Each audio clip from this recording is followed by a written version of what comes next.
Hi everyone, Raj Gavurla. Welcome to Experiencing Innovation and Entrepreneurial Leadership.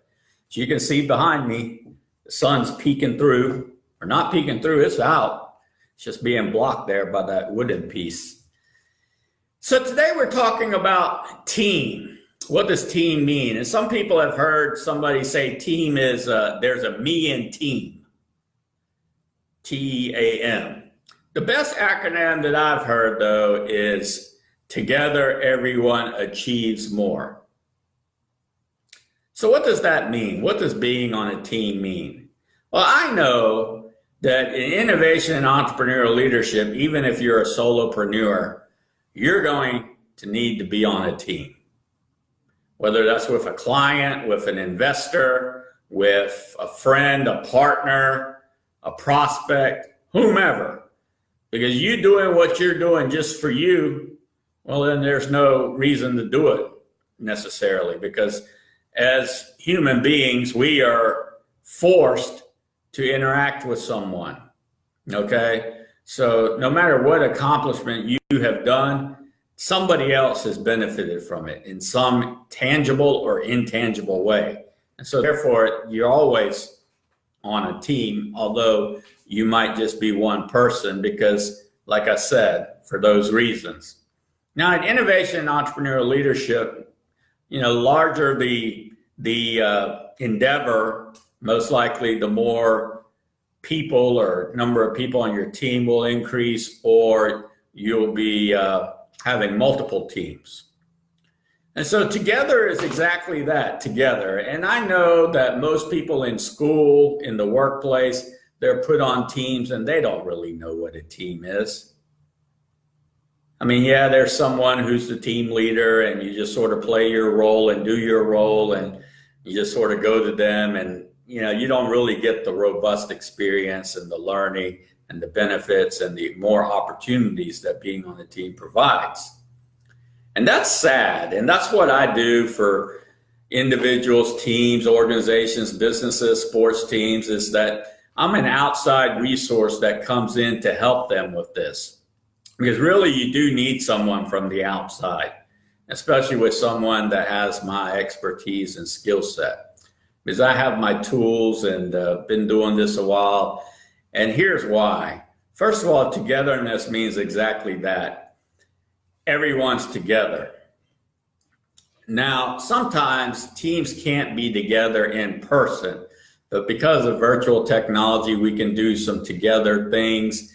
And then, of course, just being there in person together when you can, not always, but when you can, is essential because you just really pick up so much more. It's like watching an event on the video, somewhat like you're doing now, versus being at the event and actually networking and attending and talking with people. You just get a much more robust learning and experience and opportunities from doing it through the live event and being in attendance. And so that's essential. And togetherness in innovation and entrepreneurial leadership, well, if you want to, and a lot of my clients and prospects are in this place, they want to be innovative. Well, to be innovative, there's really two things you need. You need an innovation continuum, and you need a cultural continuum. And here's the reason why. The innovation continuum is simply because that's what innovation is. Innovation is that you start to do things towards a goal. And then as you go, you're going to run into challenges, obstacles, opportunities, and to get to where you're wanting to go or to pivot into a different direction, you're going to go that way. And so you're going to need to have everyone in a business on a team. So I tell them, look, in your business, you really want everyone to be on an innovation team, not just this one small group. Sure, depending upon your business, sometimes we can start with one small group, but really that's the mindset that's needed. And then on those teams, each one of those could have its own culture and the way that it works as far as how it's going to make decisions, when it's going to make decisions, who's going to make decisions, how much serving, participating, engagement from each person is going to be required. How will ideas from each individual be propagated and addressed? So I call this my innovation team charter. And then, how are we going to do the rewarding, the recognition, the significant accomplishments, the pats on the backs, etc.? Because that's all that is a part of going closer to this goal over here. You start to do this, but as you're going, sure, you might be getting paid a salary or you're there for a reason, you're volunteering, whatever. But it's always nice to put a little fuel in the tank as you start to make more breakthroughs or go and have more accomplishments. Then when you get to this goal, sure, just like a championship football team, basketball team, whatever team you like, they get that one big trophy and that extra everything, right? Parade. And you also want to have that. And so a lot of companies aren't set up like that. A lot of companies are set up compensation reward wise in a very simplistic way that's not to their advantage at all. And, they just pay people salaries and they're like, well, you're getting paid. And once you get here to get that goal, well, we'll have another project or another event or another championship or whatever. And it's just not as fulfilling. It's not as easy to do. It's not as fun and it's not as enjoyable. So that's the part of the together side of it. And see, by doing it this way, the way that I'm sharing, you're also creating and identifying new leaders will start to sprout from this team. It'll really amaze you, and you can just see it start to happen. And especially when you really know how to get each person serving, participating, engaging, regardless of personalities and whether personalities clash or they mix together or, this has nothing to do with any of that. This is more about life and performance and innovation and entrepreneurial leadership. Okay. So that's where my expertise is. And so together we just covered, and everyone we just covered, right? Everyone is being involved in this so that their skill set, their experience, their opportunities are going to be greater. And so what happens there, though, is just like anything, you're going to need to find out, what are their dreams? We talk about people's why all the time, and I can tell you the answer to that. You just ask them what are their dreams. That's their why. Now, the project, the event, the team, mission, vision, now that's the overall, that's the why of the team. Okay. But the why of each individual is really their own dreams. And that will be a lot different for each one. And you can really see and show them how this being on this team enables that in some way. It doesn't have to directly enable it, but in some way it does. Okay. Whatever it may be. And that's essential because that's like putting high octane fuel in a tank. You're going to get a lot more mojo out of people, a lot more energy, a lot more clarity, and they're going to have fun doing it. And then achieve, well, we were pretty good with that. You want to measure, you want to set goals, you want to measure breakthroughs and successes, you want to recognize those, and then you also want to evaluate and see where those are, when those happen, how they happen, what's the extra learning that you got from that, what were the challenges or any errors, etc. And then the more part, here's the part that a lot of people leave out. And the more part is simply, by participating on this team, here's what my dreams were, but now after the learning, after just being in this building relationships that are going to be sustainable relationships, I have so much more now than options and opportunities than I ever thought before. And I can give you example after example. My very first job as a professional job, I still have relationships with people from those jobs. There's other jobs I've had I don't have relationships with, but most of them I do. And there's actually a group that I'm with. And from that group, I still today have relationships. And although we are not on the same team, they are sort of like my team in the sense that I contact them and we share resources sometimes and expertise. And it's just amazing how, although we were officially together on a team over 3 years ago, maybe 4, we are now still in contact, and it's a sustainable relationship. And that's exciting. See, that's what makes it more fulfilling. That's what makes it more easy.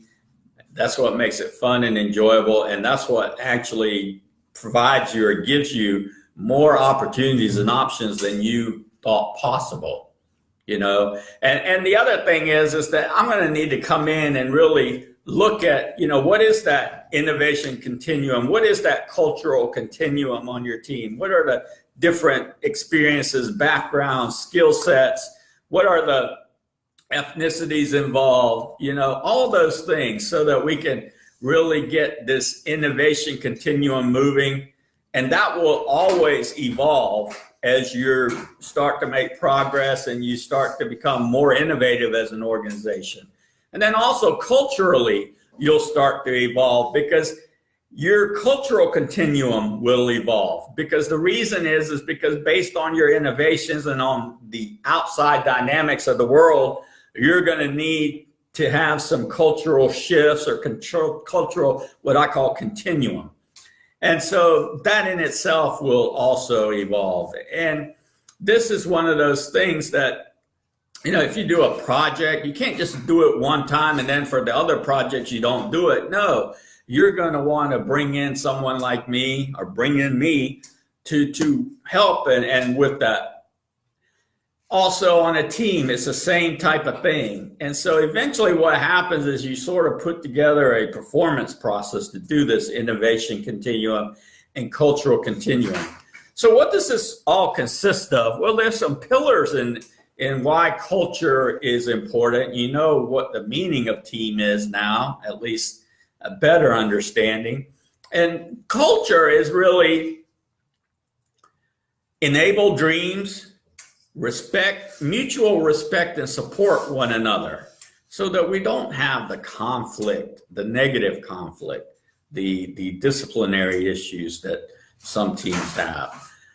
You also want to have identify what those breakthroughs are. You want to have social cohesion. Social cohesion is highly essential. Most teams, even the ones that are very successful, do not have social cohesion. And when you have social cohesion, you feel, it's a feeling. You feel you're part of something so much greater, and you've received and have made lives better through your work, through one another, earning one goal at a time. And it's a feeling that you just can't replace. And it's those kind of feelings that really give you the confidence, that really give you the competencies, the expertise to say that you can go and actually have that fulfillment of a very happy, fulfilling, more ease, fun, enjoyable life that, of course, you're going to want to continue to evolve on, right? Continue to evolve on. And so that's essential for teams. And it is just one of those things for me that is always something that will be of importance. And I'm going to take a look real quick at something if I can get there. I know that hopefully you're seeing me. If you're not, then you can at least hear my voice. I want to check something. There it is. Okay, I think it's coming up now. No, it's not. Let me log in. Okay, it's up now. And I want to see what I have here. I have this is what I'm looking for. Just bear with me.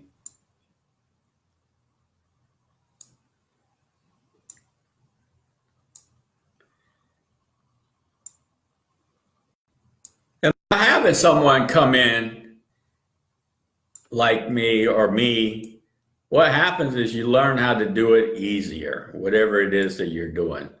You learn how to do it easier. So I'm not able to find it, so I'm going to go a different route. Let's see if I can find it.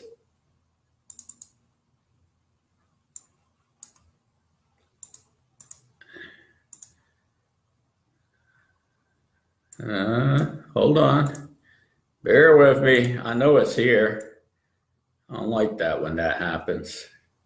I think that I just put so much stuff together sometimes that I forget how much work that I've really done. Ah, yes. So the team culture, or this continuum, is, we have the enabling dreams, then we have mutual respect and support. We have a common mission and vision. Then we have common team goals, right? Common team goals. And then we also have individual goals. As an individual, we want to know what we are getting out of this as well. And then, of course, what I already covered, and that was social cohesion.